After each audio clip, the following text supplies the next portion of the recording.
من الشیطان اللعین الرجیم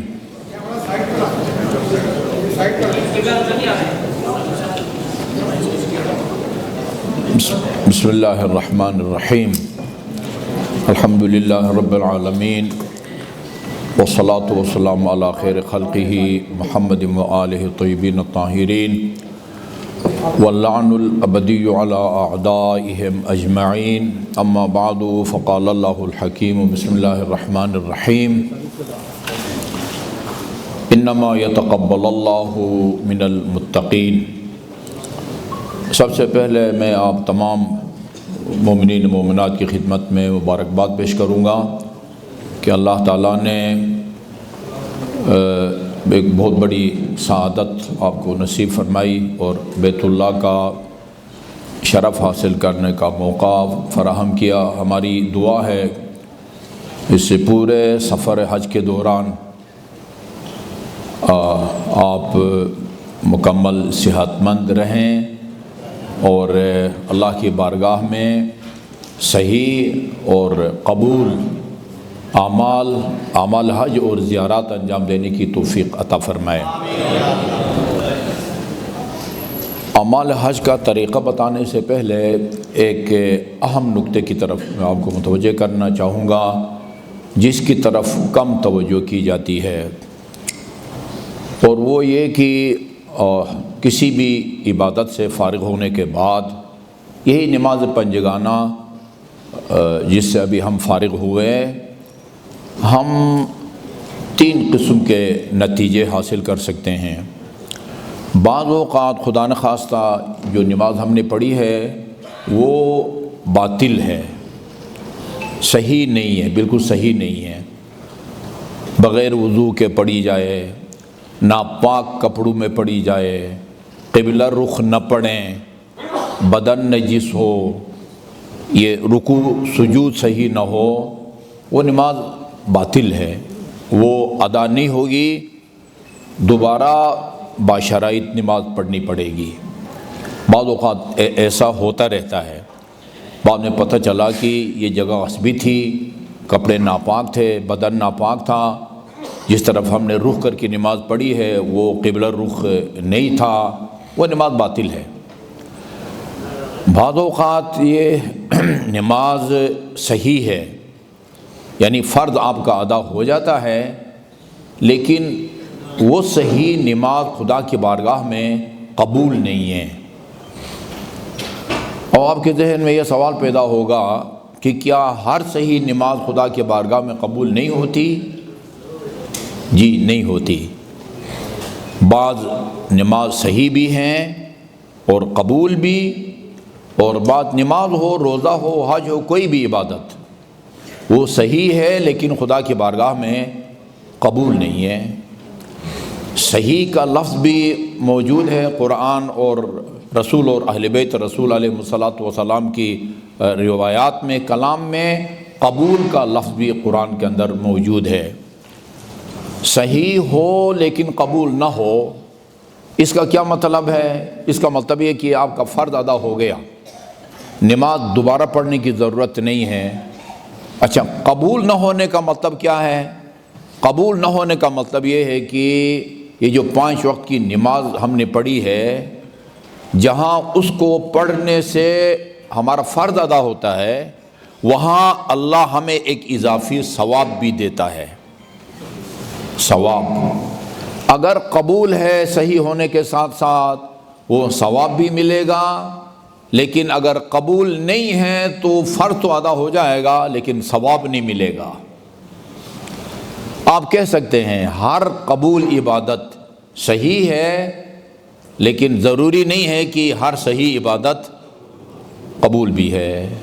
اور یہ قرآن کی آیت میں نے آپ کے سامنے پڑھی ہے، یا اس مسئلے کی حساسیت کے پیش نظر میں نے حج کے بارے میں کوئی آیت نہیں پڑھی، اور یہ بڑے انحصار کے ساتھ خدا فرماتا ہے انما یتقبل اللہ من المتقین، اللہ تعالیٰ صرف متقین کے عبادات کو قبول فرماتا ہے۔ متقی یعنی جو گناہگار نہ ہو۔ امیر المومنین علیہ الصلاۃ والسلام نے تقوی یا متقی کی تعریف یہ کی ہے، اللہم صلی علی محمد و آل محمد، فرمایا ہے کہ متقی کا مطلب یہ ہوتا ہے کہ اگر اس کی زندگی بھر کے اعمال کو مایوس ہونے کی ضرورت نہیں ہے، یہ کوئی ناممکن کام نہیں ہے۔ اگر کسی کی زندگی بھر کے اعمال کو ایک پلیٹ میں یا ٹرے میں رکھا جائے بلا غطاء، اس کے اوپر کوئی کپڑا ٹیشو پیپر بھی نہ ہو، اوپن، وطیف به علی اہل الدنیا، اور سب دنیا والوں کے سامنے اس کو نمائش میں پر رکھ دیا جائے، اس میں کوئی ایسا قول یا فعل نہ ہو جس کی وجہ سے اس کو شرمندہ ہونا پڑے۔ یہ امیر المومنین کی تعریف ہے۔ مطلب یہی ہے، لیکن امام جعفر صادق علیہ السلام کے الفاظ مختلف ہیں۔ اللہم صلی اللہ محمد و علی محمد۔ آپ نے فرمایا تقویٰ کا مطلب یہ ہے کہ ان یجدک حیث ما امرک، خدا نے جہاں آپ کو جانے کی اجازت دی ہے ادھر آپ خدا کو نظر آ جائیں، وان یفقدک حیث ما نہاک، اور جہاں جانے سے اللہ نے منع فرمایا ہے آپ ادھر اللہ کو نظر نہ آئیں۔ یہ تقویٰ ہے، یہ تقویٰ ہے۔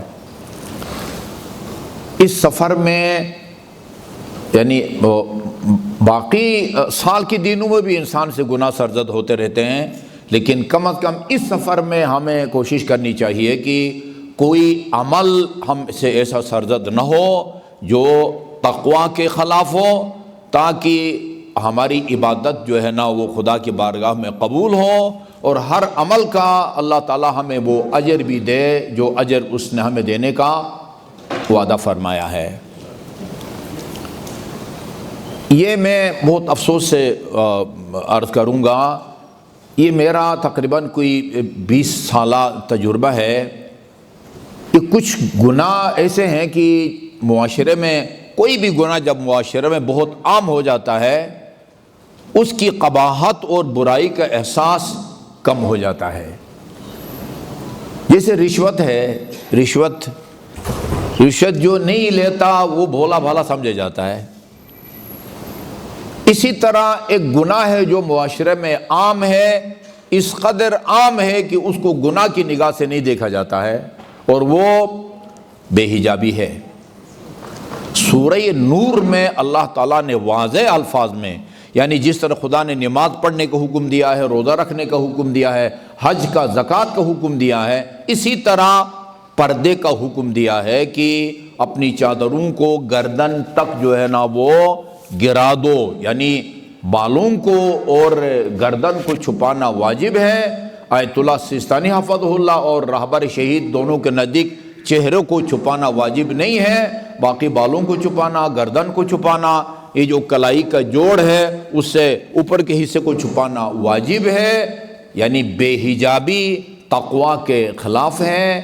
ہم نے دیکھا کہ چائنا سے بھی بہت ساری خواتین آتی ہیں، ملیشیا سے، انڈونیشیا سے بھی، سب سے زیادہ جو ہے نا وہ قابل تشویش حالت ہے وہ بر صغیر کی ہے۔ بر صغیر کی خواتین جو ہے وہ اس کی طرف کم متوجہ ہیں۔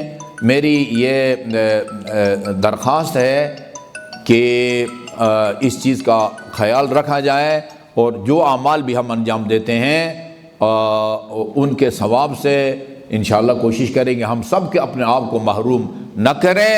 اور میں سمجھتا ہوں امیر المومنین علیہ السلام کا یہ فرمان اس آیہ کریمہ کی تفسیر ہے۔ آپ نے فرمایا لا یقل عمل مع التقوی، جس عمل کے ہمراہ تقوی ہو، یا دوسرے الفاظ میں جو عمل ایک متقی انجام دے اس کو کم نہ سمجھو، وہ کم نہیں ہوا کرتا۔ وَكَيْفَ يَقِلُّ مَا يُتَقَبَّلُ، وہ عمل کس طرح کم ہو سکتا ہے جو خدا کی بارگاہ میں وہ قبول ہو۔ یہ پہلا نقطہ۔ دوسرا نقطہ جہاں سے ہم حج کے مسائل کا آغاز کریں گے، حج کی 3 قسمیں ہیں۔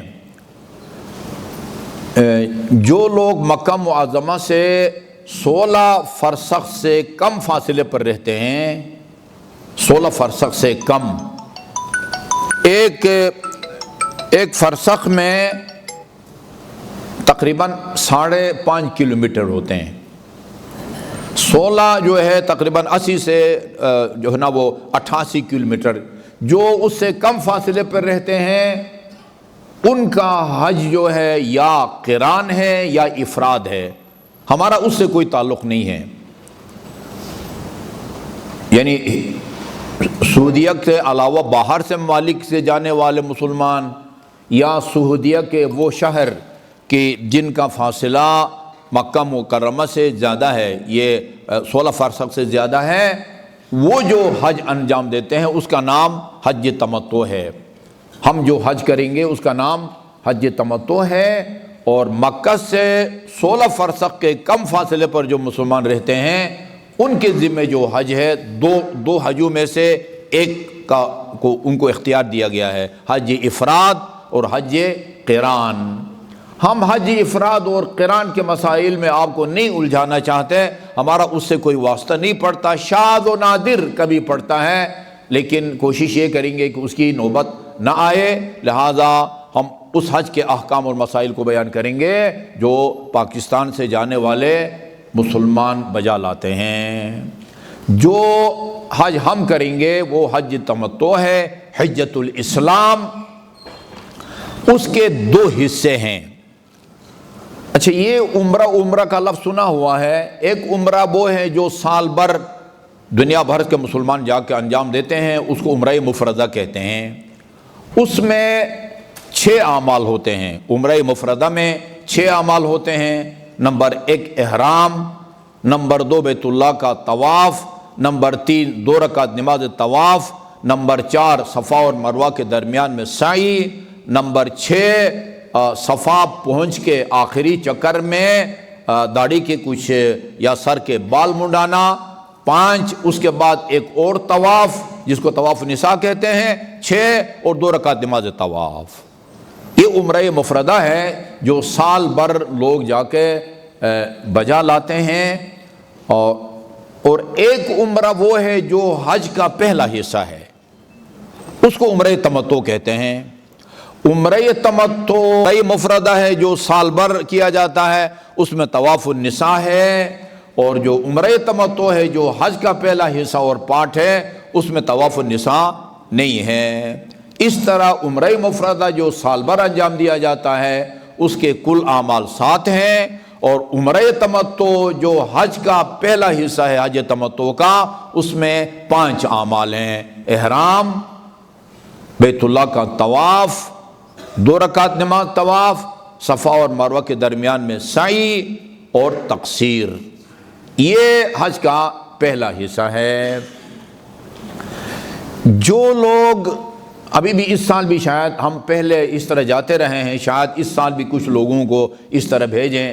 بعض اوقات حکومت پہلے مکہ بھیجتی ہے، اور اس کے بعد مثلا کوئی 8-10 دن مکہ میں رکھنے کے بعد پھر مدینہ ان کو بھیج دیتے ہیں۔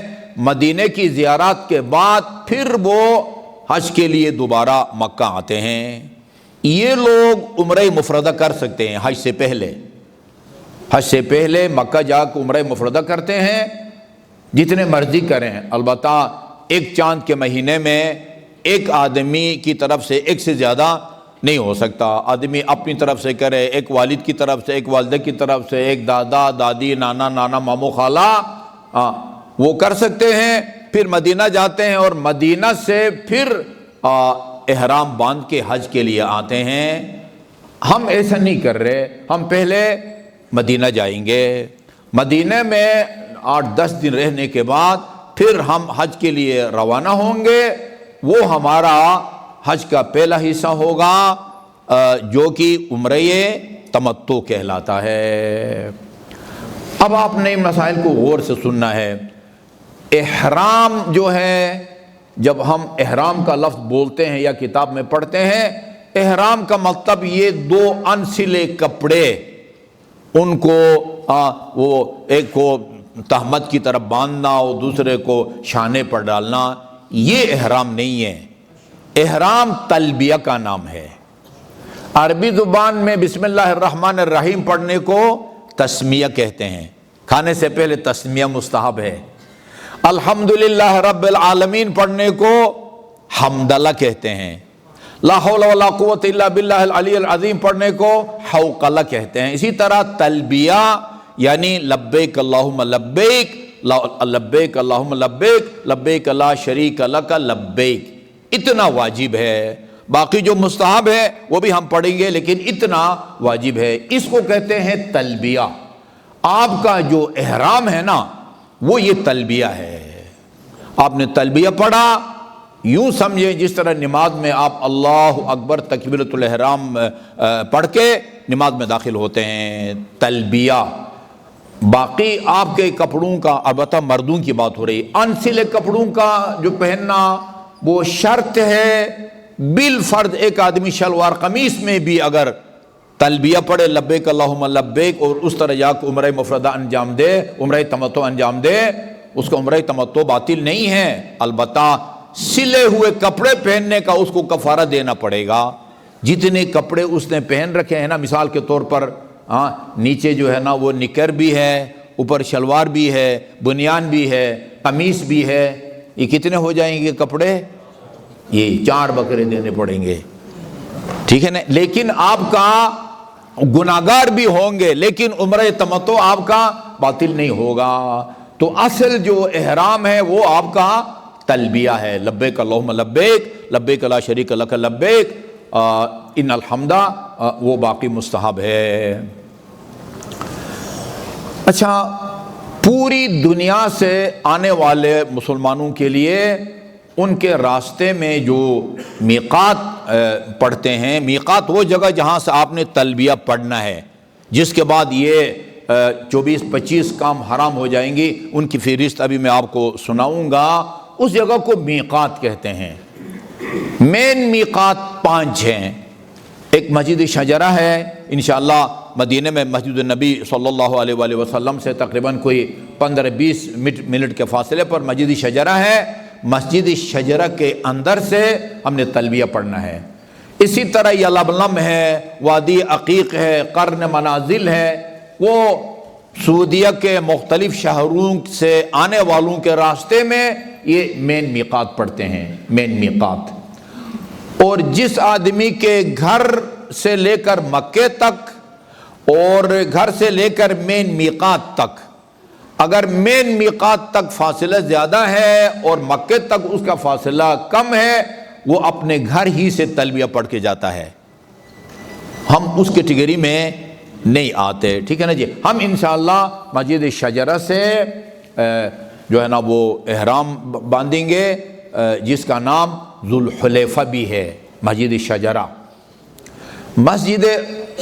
یعنی مسجد شجرہ کے علاوہ باقی جو 5 میقات ہیں، وہاں آپ نے اس سے محلے سے یا ایریا سے آپ نے محرم ہونا ہے، تلبیہ پڑھنا ہے۔ لیکن جو مسجد شجرہ ہے جہاں سے ہم محرم ہو کے جائیں گے، اس کی خصوصیت یہ ہے کہ آپ مسجد کے باہر سے نہیں، مسجد کے اندر بیٹھ کے جو ہے نا یہ اپنے انسلے کپڑے، البتہ خواتین کو آزادی ہے، جو کپڑا بھی انہوں نے ابھی پہن رکھے ہوئے ہیں وہ رنگین ہو، سفید ہوں، مستحب ہے کہ سفید کپڑے ہوں، وہ انہی کپڑوں میں لبیک اللہم لبیک کہیں گی، اور وہ مسجد کے اندر سے پڑھنا ہے، مسجد کے باہر سے نہیں پڑھنا۔ ہاں، وہ خواتین جن کے پاس کوئی شرعی مجبوری ہے، مثلا روانگی سے پہلے یا روانگی کے فوراً بعد ان کی جو ماہواری ہے، ایک نظام ہے، وہ اگر شروع ہو جائے، وہ کیا کرتی ہیں؟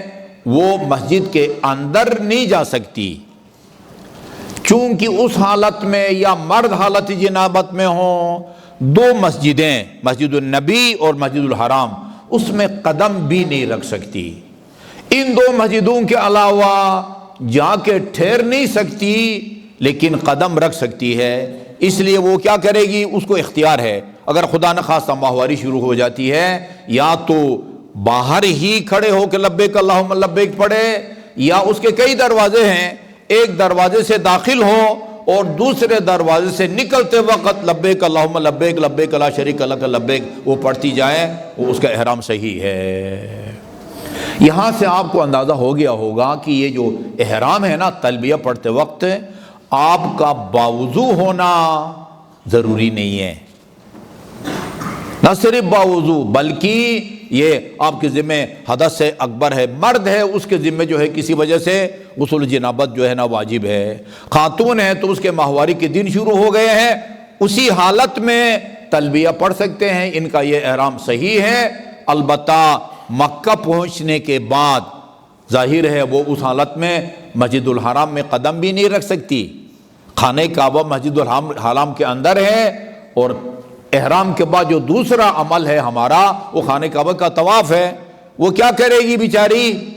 باقی اس کے ساتھی وہ عمرہ تمتع کے اعمال انجام دیں گے، وہ ہوٹل میں انتظار کرے گی، پاک ہونے تک انتظار کرے گی۔ البتہ جو پابندیاں ابھی ہم بتائیں گے ان کا خیال رکھے گی، خوشبودار صابن استعمال نہیں کریں گی، کنگھی نہیں کرے گی، ناخن نہیں کاٹے گی وغیرہ وغیرہ، اور جیسے ہی پاک ہو ان کے ساتھ ہم کسی کو گائیڈ بھیج دیں گے، وہ پھر جا کے اب اس کو 3 دن انتظار کرنا پڑتا ہے، 5 دن انتظار کرنا پڑتا ہے، ہفتہ انتظار کرنا پڑتا ہے، اس کو پریشان ہونے کی ضرورت نہیں ہے، چونکہ احرام کے وقت مرد کا یا عورت کا پاک ہونا اور باوضو ہونا ضروری نہیں ہے۔ ویسے تو ہر وقت باوضو رہنا ایک مستحب عمل ہے، روایت کا مضمون ہے دم علی الطہارہ، ہمیشہ باوضو رہو، لیکن احرام کے دوران پاک ہونا یا آپ کا باوضو ہونا یہ ضروری نہیں ہے۔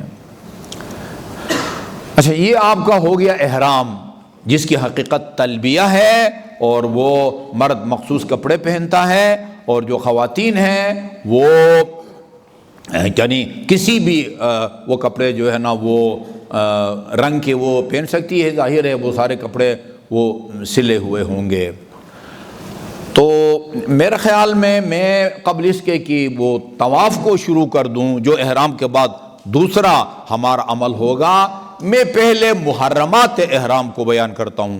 محرمات احرام یعنی جو کام لبیک اللہم لبیک پڑھنے کے بعد جن پر پابندی لگ جاتی ہے، کیونکہ ان سے آپ کو راستے میں بھی واسطہ پڑتا ہے، بس میں بیٹھے ہوئے بھی جو ہے نا آپ کو واسطہ پڑتا ہے، اس لیے میں کتاب میں سے یعنی تقریباً 24 یا 25 کاموں کی جو فہرست ہے وہ آپ کے سامنے بیان کرتا ہوں، چونکہ آپ اپنے بیڈ پہ بھی بیٹھے ہوئے ہوں، گاڑی کی سیٹ پہ بھی بیٹھے ہوئے ہوں، تو آپ کو اس سے واسطہ پڑتا ہے، خون نہیں نکالنا ہے آپ نے، بال جو ہے آپ نے نہیں آپ نے گرانے، ان چیزوں کا، حتیٰ کسی جگہ خارش بھی ہو تو کہتے ہیں کہ یوں کھرچنے کی جگہ جو بجائے یوں اس کو دبا دیں تاکہ بال گرنے کا خطرہ جو ہے نا وہ اس سے آپ محفوظ رہیں۔ تو سب سے پہلے میں ان 24-25 کاموں کی فہرست بیان کروں گا، اس کے بعد پھر طواف کا طریقہ انشاءاللہ بیان کروں گا۔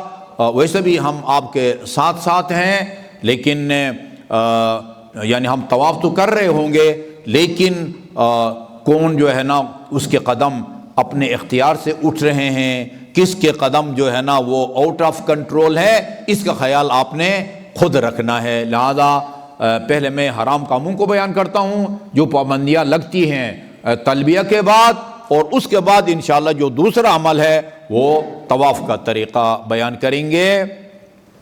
جب تک کاظمی صاحب مائک نہیں چھینتے اس وقت تک میں جاری رکھوں گا۔ سب سے پہلی جو پابندی ہے وہ خشکی پہ رہنے والے جانوروں کا شکار ہے، اس سے بھی عام طور پر واسطہ نہیں پڑتا۔ اب یہ سمندری جانوروں کے شکار کی اجازت ہے، اب خشکی اور سمندری جانور میں کیا فرق ہے وہ خدا بہتر جانتا ہے۔ یہ قرآن میں ہے کہ خشکی پر رہنے والے جانوروں کے شکار جائز نہیں ہے۔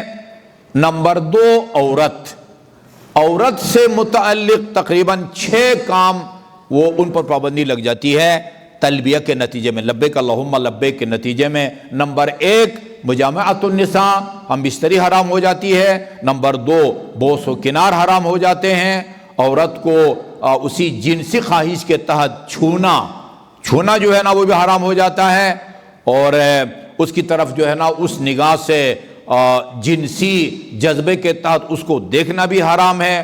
کوئی عمل ایسا کرے بندہ کہ جس سے غسل جنابت واجب ہو جائے، اور ہم لوگوں کے لیے کسی لڑکی کا لڑکی سے نکاح پڑھا جائے، حالت احرام میں ہم نکاح نہیں پڑھ سکتے۔ البتہ یہ نقطہ ذہن میں رہے کہ یہ جو عورت حرام ہو جاتی ہے یہ نامحرم نہیں ہو جاتی۔ فرض کیجئے اگر میاں بیوی دونوں اس سفر میں ہیں، ایک کاروان میں ہیں، ایک ہوٹل میں بھی رہتے ہیں، حتیٰ اگر فرض کیجئے 2 بیڈ کا کمرہ بھی ان کو ملا ہوا ہے، یہ نامحرم نہیں ہو جاتے۔ فرض کیجئے ضعیف میاں ہے یا ضعیف بیوی ہے، وہ اس کا ہاتھ پکڑ کے اس کو سڑک کراس کرا سکتا ہے۔ ہاتھ لگانا یعنی اس کی مدد کے لیے، یا میاں بیوی کا سر دباتا ہے یا بیوی میاں کا سر دباتی ہے، اس جنسی جذبے سے خالی ایک دوسرے کو ہاتھ لگانا، ایک دوسرے کو دیکھنا، اس میں کوئی حرج نہیں ہے، کیونکہ یہ نامحرم نہیں ہو جاتی، نامحرم نہیں ہو جاتی۔ حتیٰ نامحرم کو بھی اگر جو نگاہ آلودہ نہ ہو، نامحرم کو بھی اس کے چہرے کو دیکھنے میں کوئی حرج نہیں ہے۔ البتہ بالوں کا گردن کو دیکھنا، وہ ایک سلمان فارسی بھی جو ہے نا وہ کسی نامحرم عورت کے بالوں کو نہیں دیکھ سکتا، ادھر نیت صاف ہو آلودہ ہو فرق نہیں پڑتا، لیکن چہرے کو جو ہے نا وہ بندہ دیکھ سکتا ہے۔ یہ آپ کے جو ہے نا وہ ذہن میں رہے۔ 8واں کام جو حرام ہو جاتا ہے، اچھا یہ بھی ذہن میں رکھیں، یہ جو محرمات ہیں ان میں سے یہ 3 قسم کے ہیں۔ اکثر وہ ہیں جو تلبیہ کے نتیجے میں لبیک اللہم لبیک کے بعد مرد پر بھی حرام ہو جاتے ہیں اور خواتین پر بھی حرام ہو جاتے ہیں، مرد پر بھی اور خواتین پر بھی، جیسا ابھی بھی میں نے بتایا، یہ مرد عورت یہ ایک دوسرے کے اوپر جو ہے نا وہ حرام ہو جاتی ہیں۔ کچھ ہیں جو مردوں پر تو حرام ہے لیکن عورتوں کے لیے وہ حرام نہیں ہے، مثلا یہ جرابیں پہننا یا ایسا جوتا پہننا کہ جس سے آپ کے پاؤں کا اوپر کا حصہ چھپ جائے، یہ مرد نہیں چھپا سکتا، اس لیے کوئی یا سینڈل ہم پہنتے ہیں یا کوئی یہ ہوائی چپل وغیرہ وہ قینچی والے نا وہ استعمال کرتے ہیں، لیکن خواتین وہ جراب بھی پہن سکتی ہیں، جوتا بھی پہن سکتی ہیں، یہ صرف مردوں پر یہ پابندی ہے۔ اسی طرح کچھ چیزیں ہیں جو خواتین کے لیے حرام ہے، مردوں کے لیے حرام نہیں ہے۔ خواتین چہرہ نہیں چھپا سکتی، چہرہ نہیں چھپا سکتی، خواتین دستانے نہیں پہن سکتی، لیکن مرد دستانے پہن سکتا ہے، مرد جو ہے نا وہ چہرہ جو ہے وہ چھپا سکتا ہے، سر نہیں چھپا سکتا لیکن چہرہ چھپا سکتا ہے، یہ بھی جو ہے وہ آپ کے ذہن میں رہے۔ تو کچھ وہ ہیں جو مشترک ہیں، مردوں کے لیے بھی حرام ہے، عورتوں کے لیے بھی، جیسے خوشبو لگانا، ناخن کاٹنا وغیرہ وغیرہ۔ کچھ ہیں جو مردوں پر حرام ہے، وہ سر کو چھپانا مردوں کے لیے جائز نہیں ہے، پاؤں کو چھپانا، یہ جراب یا جوتا پہننا۔ البتہ میدان عرفات میں یا مینا میں یہ پاؤں کے اوپر چادر ڈال دیں، کمبل ڈال دیں، اس میں کوئی حرج نہیں ہے۔ ویسے ہی جرابیں آپ نہیں پہن سکتے لیکن وہی کمبل وغیرہ کے ذریعے پاؤں کو آپ چھپا سکتے ہیں۔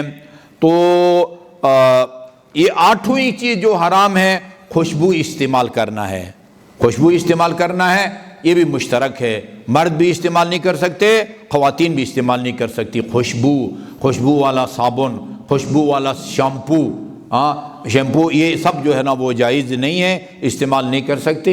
یہ بعد میڈیکل سٹوروں پر پورا پیکیج ملتا ہے، بغیر خوشبو صابن بھی ہوتا ہے، بغیر خوشبو اس میں ٹوتھ پیس بھی ہوتا ہے، بغیر خوشبو شیمپو وغیرہ بھی ہوتے ہیں۔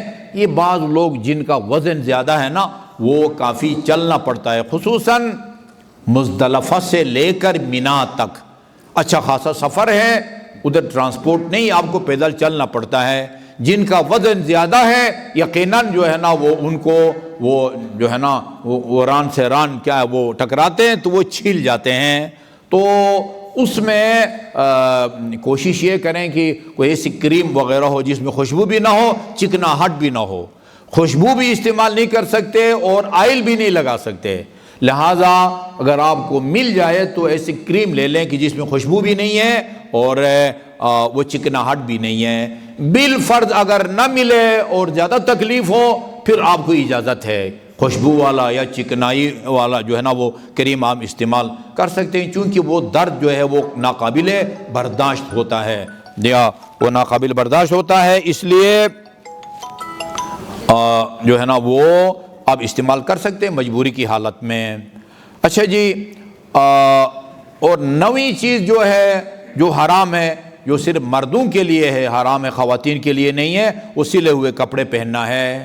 سلے ہوئے کپڑے، شلوار ہو، قمیص ہو، نکر ہو، بنیان ہو، ان کا پہننا جائز نہیں ہے۔ البتہ اگر آپ سینڈل خریدتے ہیں، سینڈل کو اوپر جو ہے وہ سلائی ہوتی ہے، اس کی اجازت ہے، اس میں کوئی حرج نہیں ہے۔ یا بیلٹ جو آپ باندھتے ہیں احرام کے اوپر بیلٹ باندھتے ہیں، وہ آپ کے بیلٹ کا بھی کام دیتا ہے، اور اس میں وہ جیبیں ہوتی ہیں، اس میں آپ پاسپورٹ بھی رکھ سکتے ہیں، اور کوئی 150 ریال بھی رکھ سکتے ہیں، اور تو اس پر بھی سلائی ہوتی ہے، اس کی بھی اجازت ہے۔ اسی طرح بعض جو احرام کے کپڑے ہوتے ہیں، وہ ان کے وہ کونوں پر وہ ترپائی ہوتی ہے تاکہ اس کے دھاگے نہ نکلے، اس کی بھی جو ہے نا وہ اجازت ہے۔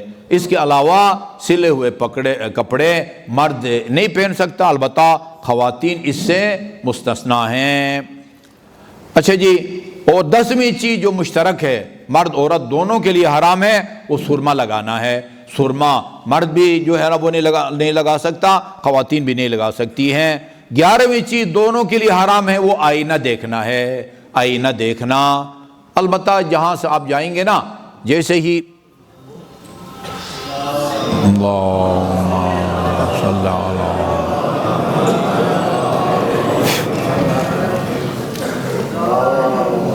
ہاں جی، کوئی متبادل بندوبست ہے یا نہیں ہے؟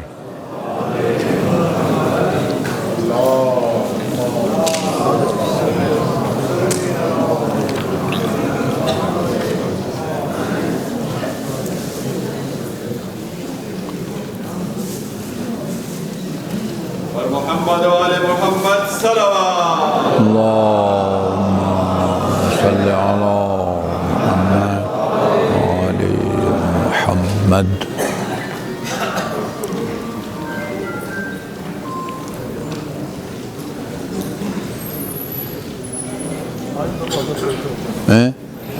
آ گئی الحمدللہ۔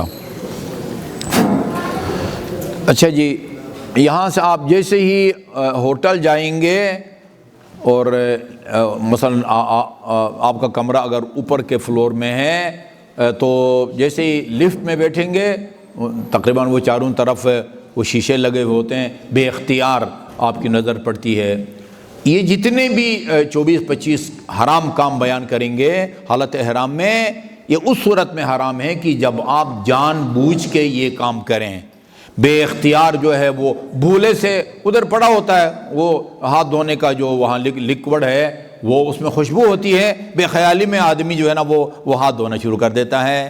یہ حرام نہیں ہے۔ جان بوجھ کے آئینہ دیکھنا، جان بوجھ کے جو ہے نا وہ خوشبو والا صابن استعمال کرنا یا شیمپو استعمال کرنا، وہ جائز ہے۔ بھولے سے بے اختیار اگر نظر پڑے، اس واش روم جائیں گے تو جو بیسن ہے اس کے سامنے آئینہ لگا ہوا ہوتا ہے، تو خیال رکھیں اگر بے خیالی میں نظر پڑ جائے، نہ حرام ہے نہ کوئی کفارہ ہے۔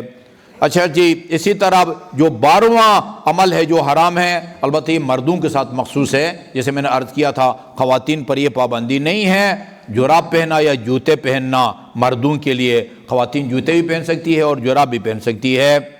اچھا جی، یہ الفسوق، یہ جو ہے نا لڑائی جھگڑے کرنا، فخر مباحات کرنا، یہ قسمیں کھانا، یہ بھی جو ہے نا یہ کام اس وقت بھی جو ہے نا وہ کوئی بس پسندیدہ نہیں ہے۔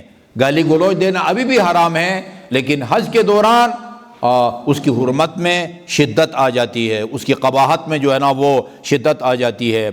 اچھا، قتل حوام الجسد، جسم پر جو جاندار چیزیں ہوتی ہیں، کوئی وہ پسو ہوا، جوئیں، مچھر، یا مثلا یہ کھٹمل، یہ چیزیں، ان کو بھی جو ہے نا وہ آپ نہیں مار سکتے۔ آرائش مثلا سپیشل کوئی جو ہے وہ زیور خواتین پہنے، مرد تو کوئی آرائش نہیں کرتا، یہ خطرہ وہ خواتین کی طرف سے ہے۔ خواتین اگر انہوں نے پورا سال ایک چھوٹی سی سونے کی انگوٹھی اگر پہنی ہوئی ہے، دوران حج اس کو اتارنا ضروری نہیں ہے، یعنی سپیشل کوئی نئے زیور وغیرہ بنوا کے پہننا یہ آرائش کے زمرے میں آتا ہے۔ وہی عام کوئی عقیق فیروزہ کی انگوٹھی یا سونے کی انگوٹھی جو خواتین مرد کے لیے تو ویسے بھی حرام ہے، اگر وہ سال بھر پہنتی ہے تو دوران حج بھی اس کو پہننے میں کوئی حرج نہیں ہے۔ اور 17ویں چیز جو ہے وہ تیل لگانا ہے، الادہان، دہن لگانا ہے۔ اور 18ویں چیز جو دونوں کے لیے ہے، اور یہ تیل لگانا بھی دونوں پر حرام ہے، 18ویں چیز جسم سے بالوں کو زائل کرنا، یوں نوچنا پکڑ کے، قینچی سے کاٹنا، اس طرح سے کاٹنا، مشین سے کاٹنا، یہ جائز نہیں ہے۔ دوران احرام جب تک اب تقصیر نہیں کریں گے، تلبیہ سے لے کر تقصیر تک یہ پابندیاں جو ہے نا وہ رہتی ہیں۔ اور 9ویں چیز جو ہے جو مردوں کے ساتھ مخصوص ہے، خواتین اس سے مستثنا ہے، وہ مردوں کا سر کو چھپانا ہے۔ البتہ یہاں میں ایک وضاحت کر دوں کہ فقہاء میں اختلاف ہے کہ آیا پورا سر کو چھپانا واجب ہے، چھپانا حرام ہے، یا سر کا کچھ حصہ بھی جو ہے نا آپ نہیں چھپا سکتے۔ بعض کہتے ہیں پورا سر کو چھپانا جائز نہیں ہے، سر کا کچھ حصہ اگر چھپ جائے تو اس میں کوئی حرج نہیں ہے۔ اچھا، اس کا نتیجہ یا فائدہ کب ظاہر ہوگا؟ جو کان ہے نا، کان وہ آپ کے چہرے کا حصہ نہیں ہے، سر کا حصہ ہے۔ یہی وجہ ہے کہ وضو میں آپ کان دھوتے ہیں یا نہیں دھوتے؟ نہیں دھوتے نا، چونکہ یہ سر کا حصہ ہے۔ اگر یہ سر کا حصہ ہے اور سر کا کچھ حصہ بھی جو ہے نا وہ آپ نہیں چھپا سکتے، پھر احرام کے دوران کان پر موبائل رکھ کے پھر آپ موبائل نہیں سن سکیں گے۔ احتیاط واجب کے طور پر آج سیستانی کے نزدیک، لہذا یا آپ مائک کا آن کریں، اب عادت ہے نا، اب یہ تو بالکل کھانے پینے سے زیادہ ضروری ہو گیا یہ، اگر سننا پڑے یا مائک آن کریں یا کسی ایسے مجتہد کے فتویٰ پر عمل کریں جو یعنی کچھ سر کو چھپانے کی اجازت دیتا۔ یہ آگے بتایا گیا ہے، کچھ خواتین ہوتی ہیں کہ جنہوں نے بالغ ہونے سے لے کر 30 40 45 سال تک جنہوں نے کبھی جو ہے نا چہرہ ظاہر نہیں کیا، خصوصاً بعض ہمارے جو ہے نا وہ خیبر پختونخوا کے علاقے میں، ڈی جی خان کے علاقے میں، وہ عجیب پردہ ہوتا ہے، وہ بالکل اس کے اندر وہ ڈھک جاتی ہیں، بالکل پر اس کے خیمہ کی طرح وہ سوراخ ہوتے ہیں جن کے اندر سے خاتون مشکل سے راستہ دیکھتی ہے۔ ایسی خاتون سے کہا جائے کہ جو ہے نا وہ منہ جو ہے نا وہ نکال کو اوپن چلو، اس کے لیے قیامت سے کم جو ہے نا وہ نہیں ہے۔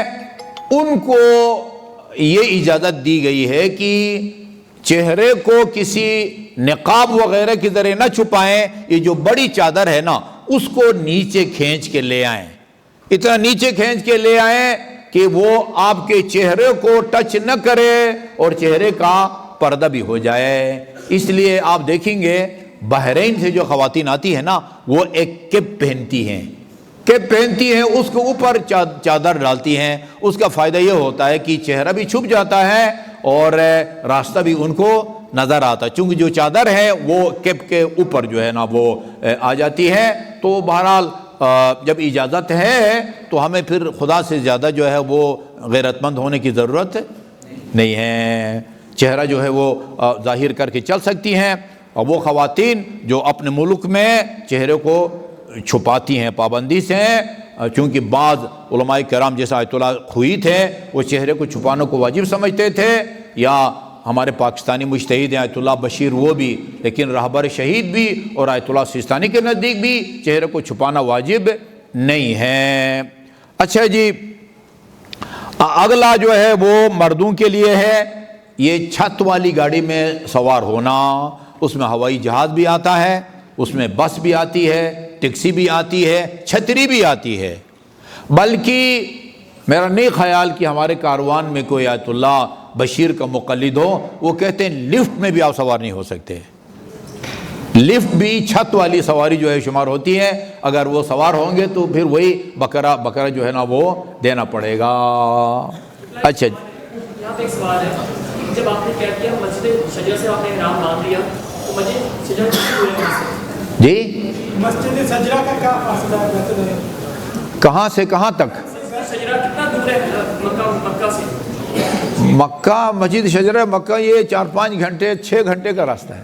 سوال وہی ہے. یہ مسجد النبی سے کوئی 15-20 منٹ کے فاصلے پر ہے. اب سوال آ رہا ہے کہ جب آپ نے احرام باندھ لیا ہے اور آپ بس تو سائی میں ہے نا, تو بس میں نہیں بیٹھیں گے کیا؟ ہم رات کو بیٹھیں گے, ہم نماز مغرب ادھر پڑھیں گے, یعنی مغرب سے کچھ پہلے ہم ہوٹل سے چلیں گے, ہمارے جاتے جاتے اذان ہو جائے گی, کوئی غسل کرے گا, کوئی وضو کرے گا, نماز مغربین با جماعت پڑھ کے پھر ہم تلبیہ پڑھیں گے. اچھا اس کے باوجود مشینری ہے, ابھی انہوں نے سپیڈ پر بہت سخت پابندی لگائی ہوئی ہے. وہ پاکستانی ڈرائیور بتاتے تھے جہاں ہم پہلے 3 گھنٹے میں پہنچتے تھے ابھی 5-6 گھنٹے لگتے ہیں. بہت انہوں نے جگہ جگہ ہر 1.5 کلومیٹر اوپر جو ہے نا انہوں نے کیمرے لگائے ہوئے ہیں. تو مشینری ہے. فرض کیجئے مکہ پہنچتے پہنچتے سورج اگر نکل آتا ہے, پھر کفارہ سے بکرے سے آپ کو بچانے کا کیا طریقہ ہے وہ بعد میں بتاؤں گا, ٹھیک ہے. اچھا جی, ویسا جب آپ مغرب کے فوراً بعد چلیں گے, ہمیں امید ہے کہ راتوں رات جو ہے نا وہ عمرہ تمتع سے ہم فارغ ہو جائیں گے. اچھا جی, مردوں کے لیے ہے یہ. اسی طرح جو 22واں ہے خون نکالنا. دیکھیں مجبوری کے بغیر کوئی بھی خون نہیں نکالتا, کون نکالتا؟ آپ کو مثلا احرام کے دوران آپ کی طبیعت خراب ہو جاتی ہے, ہسپتال جاتے ہیں, بلڈ ٹیسٹ کے لیے جو ہے نا وہ سیمپل دینا پڑتا ہے, یہ جائز ہے. یا مثلا بے اختیار ایسے ہی آپ کا ہاتھ لگ گیا کسی نوکدار چیز کو, یا مثلا خاتون کوئی سبزی کاٹ رہی ہے, آپ سیب کاٹ رہے ہیں, آپ کو چھری لگ جاتی ہے, چاقو لگ جاتا ہے, وہ جان بوجھ کے تو کوئی خون نہیں نکالتا, لیکن یہ کہ خون نکالنا جو ہے وہ جائز نہیں ہے. اچھا, یہ بھی مرد عورت دونوں کے لیے حرام ہے. اور اسی طرح ناخن کاٹنا یہ بھی مرد عورت دونوں کے لیے حرام ہے. اور اسی طرح دانت نکالنا یہ بھی جو ہے جائز نہیں ہے. اور آخر میں اسلحہ اٹھا کے چلنا, ویسے بھی آپ کو ادھر اسلحہ اٹھا کے چلنے کوئی بھی نہیں دیتا. البتہ اسلحہ میں یہ جو ہے نا اور آپ کا ریوالور ہے وہ شامل ہیں, اسی طرح خنجر وغیرہ. ویسی سیب کاٹنے کے لیے چھوٹی موٹی اگر آپ چھری ساتھ رکھتے ہیں, جیب میں بھی رکھتے ہیں, یا وہ چھوٹا بیگ جو آپ کو ابھی دکھا رہے تھے وہ اس میں کوئی حرج نہیں ہے. خنجر وغیرہ جو ہے نا وہ اسلحہ کے زمرے میں آتا ہے. یہ ہو گئے محرمات. ابھی ہم نے یعنی عمرہ تمتع جو آپ مدینہ سے جا کے کریں گے وہ 5 اعمال ہیں. مسجد شجرہ سے آپ محرم ہو گئے, یعنی لبیک اللہم لبیک آپ نے کہا, اور یہ 24-25 پابندیاں آپ کو اوپر لگ گئی. آپ ہوٹل جائیں گے, ہوٹل جا کے سامان وہاں اتاریں گے, اور جا کے دوسرے عمل کے طور پر بیت اللہ کا طواف کریں گے جو 7 چکروں پر مشتمل ہوتا ہے. دیکھیں جب ہم نماز پڑھتے ہیں نا, ان میں کچھ شرائط نماز کہلاتے ہیں, کچھ واجبات نماز کہلاتے ہیں.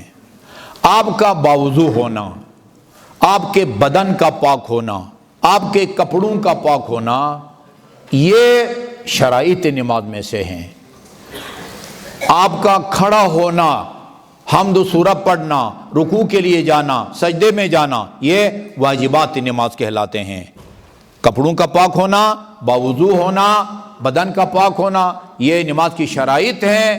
قیام, رکوع, سجدہ, حمد, تسبیح وغیرہ یہ واجبات نماز ہیں. جس طرح نماز میں کچھ شرائط نماز کہلاتے ہیں اور کچھ واجبات نماز, اسی طرح یہ طواف میں بھی کچھ شرائط طواف ہیں اور کچھ واجبات طواف ہیں. ان کی طرف جو ہے وہ توجہ ضروری ہے. مجھے جو ہے نا وہ اس وقت یہ ملا ہے جب آپ تھک چکے ہیں اور کھانا بھی کھا چکے ہیں. یہ کھانا خود جو ہے وہ خستہ کنندہ چیز ہوتی ہے. کھانے کے بعد نیند کا آنا جو ہے وہ, اگر آپ ایک باواد بلند صلوات بھیجیں گے تو اللہم صلی اللہ علیہ محمد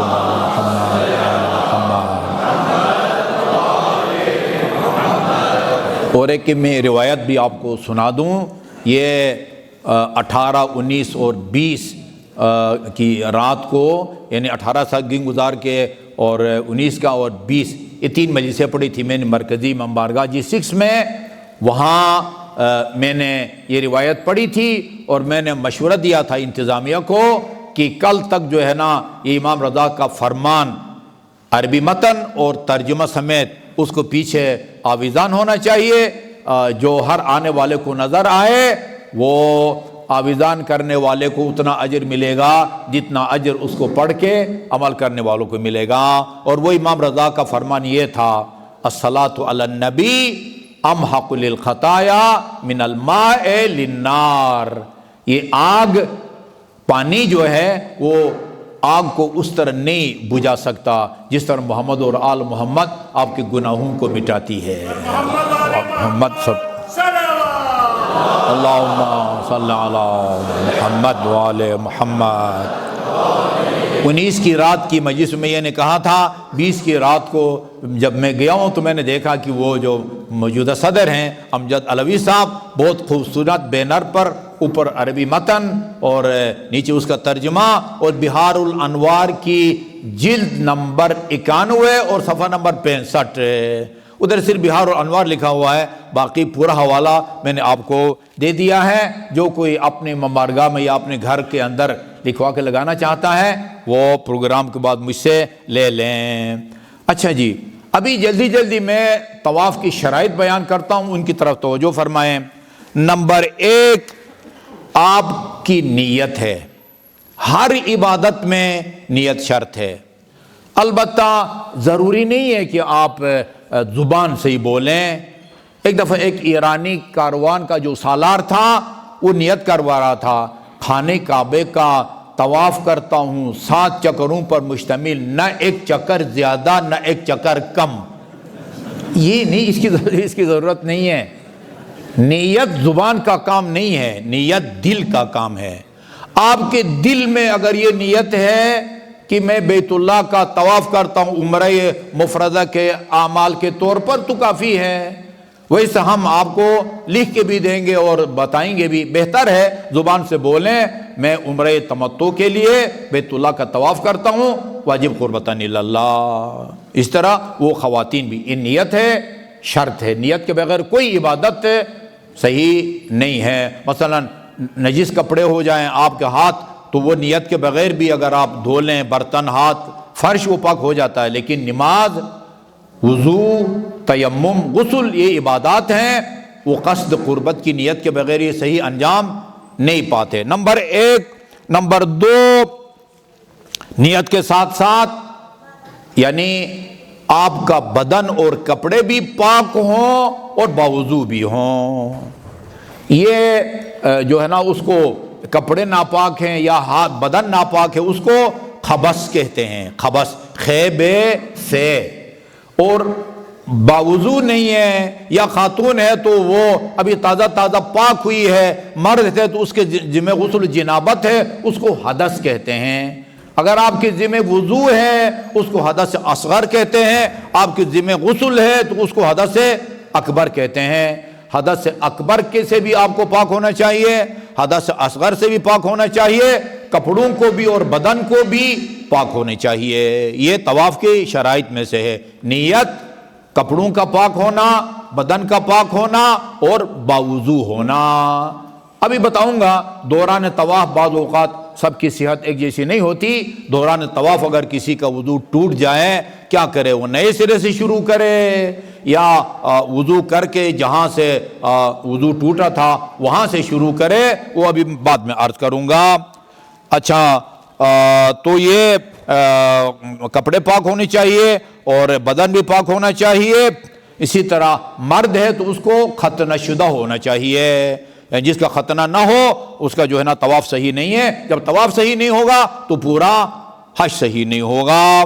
اسی طرح جسم کا اتنا حصہ چھپانا جتنا نماز میں چھپایا جاتا ہے، البتہ یہ مرد کے لیے ہے۔ مرد کے لیے یہ ہے کہ مرد کے لیے مثلا دونوں بازو باہر ہیں، یا ویسی بات اہل سنت حضرات ایک شانہ ایسے ہوں تو بھی صحیح ہے۔ اچھا، یعنی نماز کے دوران آپ کو کتنا پردہ کرنا چاہیے، یعنی جسم کے نازک حصوں کو چھپا ہوا ہونا چاہیے، جسم کے نازک حصے، خواتین کا پردہ، نماز والا پردہ اور طواف والا پردہ، اس میں فرق ہے۔ نماز میں اگر خاتون کے ایک دو بال بھی اگر چادر سے باہر ہیں اس کی نماز نہیں ہوتی، یا دوپٹہ اتنا پتلا ہے کہ باہر سے بال نظر آتے ہیں، خاتون کی نماز نہیں ہوتی، چاہے بالکل وہ تاریکی میں اور بند کمرے میں اکیلی پڑھ رہی ہو یا کوئی دیکھنے والا محرم یا نامحرم، فرق نہیں پڑتا۔ لیکن طواف میں اتنی سختی نہیں ہے۔ مثلا خاتون اگر وہ طواف کر رہی ہے اور اس کے جو ہے نا وہ تھوڑے بہت بال نکل آتے ہیں، نماز کے دوران خاتون کا یہ اتنا حصہ اگر باہر ہے اس کی نماز نہیں ہوتی۔ طواف کے دوران اگر اتنا حصہ باہر ہے اس کا طواف جو ہے وہ باطل نہیں ہوتا۔ نماز کے دوران اگر آپ کھائیں پیئیں تو آپ کی نماز نہیں ہوتی۔ طواف کے دوران ہم یہ چھوٹی بوتل ہاتھ میں لیے پانی بھی پی رہے ہوتے ہیں اور طواف بھی کر رہے ہوتے ہیں اور ساتھ ساتھ دعائیں بھی پڑھ رہے ہوتے ہیں۔ تو بعض چیزوں کے حوالے سے نماز میں زیادہ سختی ہے اور بعض چیزوں کے حوالے سے طواف میں۔ ایک عجیب مسئلہ میں آپ کو بتاؤں، خون ناپاک ہے، ٹھیک ہے جی، خون ناپاک ہے، آپ کے ہاتھ سے نکلا ہوا خون یا کسی جانور کا خون، وہ خون اگر یہ آپ کے ناخن سے کم مقدار میں آپ کے کپڑوں کو لگا ہوا ہے اس میں آپ نماز پڑھ سکتے ہیں، لیکن طواف نہیں کر سکتے۔ یعنی کم لگا وہ معاف ہے، لیکن اگر یہ خون نفاس کا خون لگا ہوا ہے، حیض کا لگا ہوا یا استحاضہ کا لگا ہوا ہے تو یہ نماز میں جو ہے نا وہ معاف نہیں ہے، ورنہ جو ہے نا وہ معاف ہے۔ ادھر جو ہے نا وہ کسی قسم کا بھی جو ہے نا وہ معاف نہیں ہے، وہاں بالکل معاف نہیں ہے۔ جی ہاں، ستر عورت ہے، یہ آپ سمجھیں کہ جو ہے نا وہ ہیں شرائط ہیں۔ اب واجبات طواف کیا ہیں جو طواف کی حقیقت ہے؟ نمبر 1 اور نمبر 2، حجر اسود سے آپ کا طواف شروع ہوگا اور حجر اسود پر جا کے اختتام پذیر ہوگا، یہ ایک چکر کہلائے گا۔ سعی میں ایسا نہیں ہے، سعی میں آپ صفا کے چل کے مروہ جائیں گے، یہ ایک چکر، واپس صفا آئیں گے 2 چکر، لیکن یہاں حجر اسود سے چلیں گے الٹے ہاتھ۔ اور یہ میں آپ کو بیچ میں ایک لطیفہ سناؤں، یہ چند سال پہلے ایک کرنل صاحب جو ہے نا وہ لیکچر دے رہے تھے وہ حج کا نا، ادھر میرے خیال مکے میں کہیں، وہ بتا رہے تھے کہ آپ کو یہ پسند نہیں آیا ہمارا لطیفہ، اچھا وہ بتا رہے تھے کہ آپ کو پتہ ہے کہ یہ آپ حجر اسود سے جب چکر لگاتے ہیں تو الٹے ہاتھ چلتے ہیں، سیدھے ہاتھ نہیں چلتے، اس کی وجہ یہ ہے کہ دل بائیں طرف ہے۔ کدھر لکھا ہوا ہے بھئی؟ اپنی طرف سے فلسفے جھاڑتے ہیں۔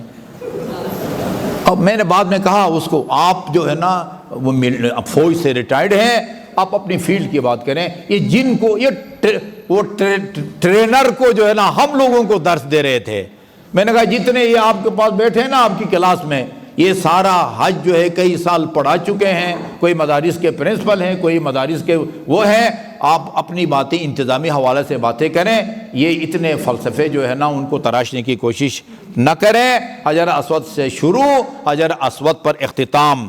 نمبر 3 جو ہے وہ پورے چکروں کے دوران خانہ کعبہ کو آپ کے بائیں طرف ہونا چاہیے، خانہ کعبہ کو آپ کے بائیں طرف ہونا چاہیے، بائیں شانہ آپ کا خانہ کعبہ کی طرف ہو۔ اور چوتھی چیز یہ ہے کہ ادھر حجر اسماعیل ہے جہاں وہ میزاب رحمت کا پانی گرتا ہے نا، تصویر میں آپ نے دیکھی ہوگی، اس کو حجر اسماعیل کہتے ہیں۔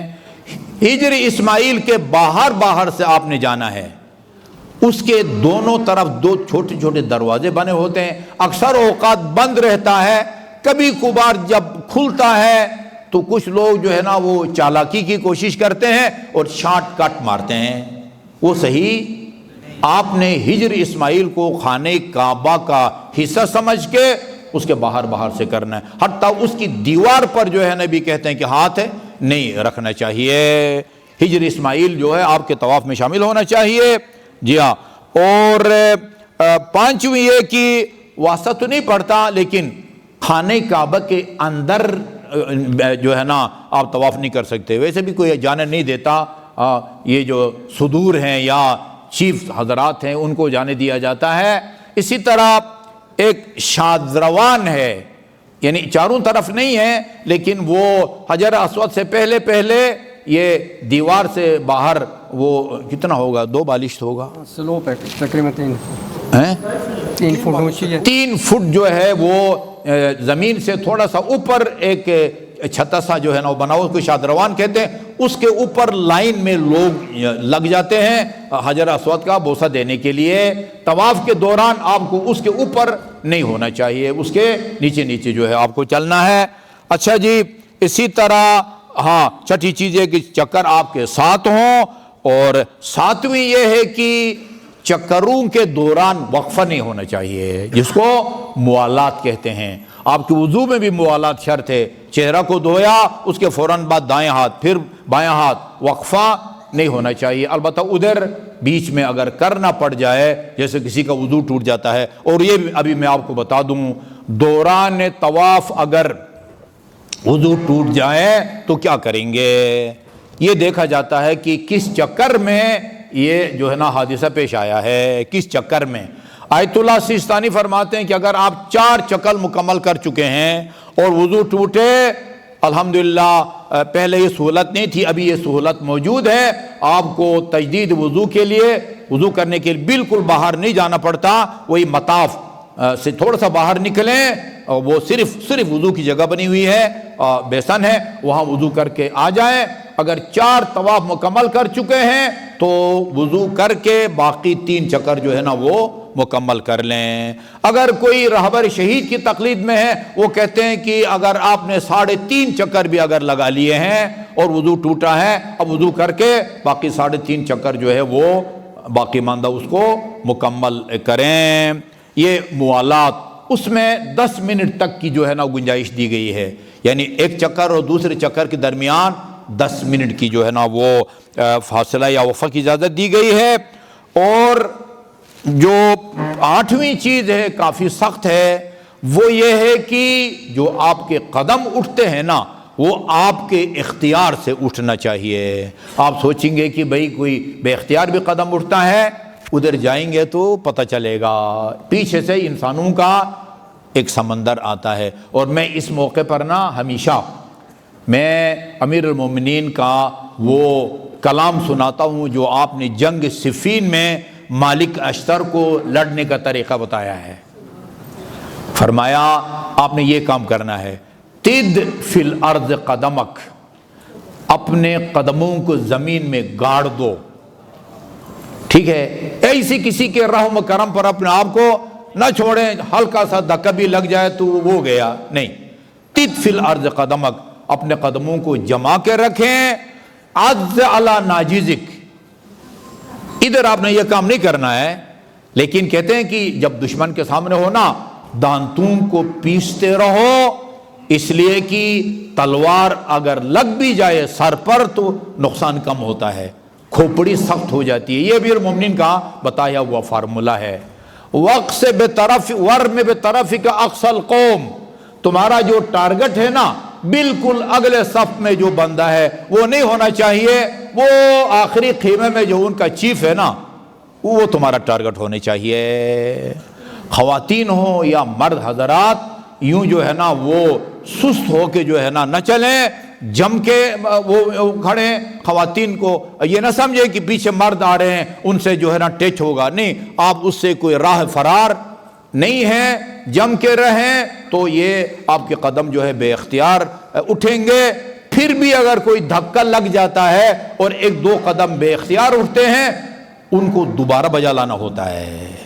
وہیں بیٹھ کے پیچھے ریول گیئر تو لگنا مشکل ہے, اگر ہو سکے تو کر لیں, ورنہ جگہ کو نوٹ کریں اور واپس ایک فالتو چکر لگا کے یہ جو 2 قدم آپ کے بے اختیار اٹھے ہیں ان کو کور کریں. یہ قدم آپ کے جو ہے نا وہ با اختیار ہونے چاہیے. البتہ اکثر لوگ پوچھتے ہیں وہاں مقام ابراہیم ہے. مقام ابراہیم اس پتھر کا نام ہے کہ جس کے اوپر کھڑے ہو کے حضرت ابراہیم اور ان کے فرزند اسماعیل خانہ کعبہ کی دیوار بنا رہے تھے یا چنائی کر رہے تھے. ہاں جی ٹائم بہت ہو گیا. بہت ہو گیا تو میں کیا کروں؟ ابھی عمرہ تو کرنا ہے نا, بس میں جلدی جلدی کرتا ہوں. اچھا جی, وہ بالکل گولڈن کلر کا نا وہ قبہ نما ہے, اس کو مقام ابراہیم کہتے ہیں. شیشے کے اندر جھانک کے دیکھیں ایک پتھر ہے اور اس کے اندر ایک پاؤں کے دھنسنے کا جو ہے نا وہ نشان ہے. وہی پتھر ہے یا شبیہ ہے وہ خدا بہتر جانتا ہے. اکثر لوگ پوچھتے ہیں کہ اس کے اندر سے کرنا ضروری ہے یا اس کے باہر سے بھی چکر لگائیں تو کافی ہے. رہبر شہید کا بھی یہ فتویٰ تھا اور آغا سیستانی کا بھی ہے کہ آپ باہر سے کر سکتے ہیں, اندر سے کرنا ضروری نہیں ہے. اگر آپ اندر سے کرنا چاہیں نا تو خانہ کعبہ کی دیوار سے لے کر مقام ابراہیم تک یہ 12 میٹر ہے. چاروں طرف آپ کو ان 12 میٹر کے اندر اندر ہونا چاہیے. لیکن جب ہجری اسماعیل سے گزریں گے نا اس کی چوڑائی 9 میٹر ہے. جب وہاں سے گزریں گے تو آپ کے پاس 3 میٹر رہ جائیں گے. یہ وجہ ہے کہ وہاں پر پریشر جو ہے وہ بڑھ جاتا ہے. یہ ہو گیا آپ کا طواف. اس کے بعد پھر مقام ابراہیم کے پیچھے جہاں آپ کو جگہ ملے 2 رکعت نماز طواف پڑھیں گے. عمرہ تمتع کے لیے 2 رکعت نماز طواف کرتا ہوں, واجب قربتاً للہ. اس کے بعد مستحب ہے آپ زمزم پیئیں گے. اس کے بعد صفا مروہ کے سعی کے لیے جائیں گے. اور کوشش یہ کریں, دست بستہ عرض ہے کہ آپ کے جذبات کی ہم قدر کرتے ہیں. لوگ کنٹرول سے باہر ہو جاتے ہیں اور طواف کے دوران صف سے نکل کے خانہ کعبہ کی دیوار کو بوسہ دینے کی کوشش کرتے ہیں, حجر اسود کو بوسہ دینے کی کوشش کرتے ہیں. یہ کوئی جوئے شیر لانے سے جو ہے نا وہ کم نہیں ہے. آپ نہ بچھڑیں, بعد میں سپیشل جائیں. کافی لوگوں کے حصار میں حجر اسود کو جو ہے نا شوق سے بوسہ دیں, لیکن دوران طواف گروپ سے نکلنے کی کوشش نہ کریں ورنہ آپ کو ایسا ہو جاتا ہے وہاں پر. ٹھیک ہے جی. اچھا جی, تو اس کے بعد جو ہے صفا مروہ کے آپ نے صحیح کرنی ہے. وہاں ایک غلطی آپ نہیں کریں گے. بعض اوقات جب پریشر بڑھتا ہے نا تو وہ جو صحیح ہے یا گراؤنڈ فلور میں صحیح ہے یا بیسمنٹ میں صحیح ہے. اوپر کے فلور میں یہ کل 5 منزلہ ہے, بیسمنٹ سمیت 5 منزلہ ہے. ہمارے فقہ میں یا بیسمنٹ میں یا گراؤنڈ فلور میں البتہ آیت اللہ اسحاق فیاض جو نجف میں ہیں وہ اوپر بھی اجازت دیتے ہیں. اچھا, یہ جب رش بڑھ جاتا ہے تو گراؤنڈ فلور اور وہ بیسمنٹ میں نہیں جانے دیتے اور لوگوں سے کہتے ہیں ادھر سے چلے جاؤ. وہ برقی سیڑھی کے ذریعے آپ کو اوپر پہنچا دیا جاتا ہے اور وہ اوپر صحیح نہیں ہے. جب یہ صورتحال پیش آئے آپ نے تھوڑا سا انتظار کرنا ہے. 10-15 منٹ کے بعد جب دباؤ رش کم ہو جائے پھر وہ آپ کو اجازت دے دیتے ہیں. اگر کاروان کے ساتھ رہیں گے اس طرح بچھڑیں گے نہیں. اگر کاروان سے بچھڑ گئے تو پھر عین ممکن ہے کہ آپ اوپر چلے جائیں, وہ غلط طواف ہو, پھر نئے سرے سے جو ہے نا وہ سارا آپ کو کام کرنا پڑے گا. اچھا جی, صحیح شروع کریں گے جو ہے نا وہ صفا سے شروع کریں گے مروہ تک 1 اور مروہ سے صفا 2. آخری اور 7واں چکر جو ہے آپ کا مروہ پر اختتام پذیر ہوگا. اس میں ایک چیز کا آپ نے خیال رکھنا ہے کہ جب آپ صفا سے مروہ جائیں گے تو آپ کا رخ مروہ کی طرف ہونا چاہیے اور جب مروہ سے صفا آئے تو آپ کا رخ جو ہے وہ صفا کی طرف ہونا چاہیے. البتہ اگر تھک گئے ہیں بیچ میں بیٹھ سکتے ہیں, جب بیٹھیں گے جس طرف مرضی رخ کر کے بیٹھیں, لیکن جب چلنا شروع کریں آپ کا رخ ادھر ہونا چاہیے. بعض لوگ یہ غلطی کرتے ہیں, وہاں جو ہے نا وہ فلم بناتے ہیں, ٹھیک ہے, اور وہ صفا سے مروہ جا رہے ہیں, رخ صفا کی طرف کر کے پش کی طرف یوں جاتے ہیں اور ویڈیو بنا رہے ہوتے ہیں. یہ صحیح نہیں ہے. ٹھیک ہے جی. اچھا, خانہ کعبہ میں طواف کے دوران بھی آپ جو ہے نا وہ پیچھے مڑ کے نہیں دے سکتے, البتہ یوں دائیں بایاں دیکھنے میں کوئی حرج نہیں ہے. آخری اور 7واں چکر پر جب آپ مروہ پہنچیں گے وہاں آپ نے تقصیر کرنی ہے. ٹھیک ہے جی. سر کے کچھ بال یا داڑھی کے کچھ بال, خواتین جو ہیں وہ داڑھی اور سر کے کچھ بال کاٹیں گی.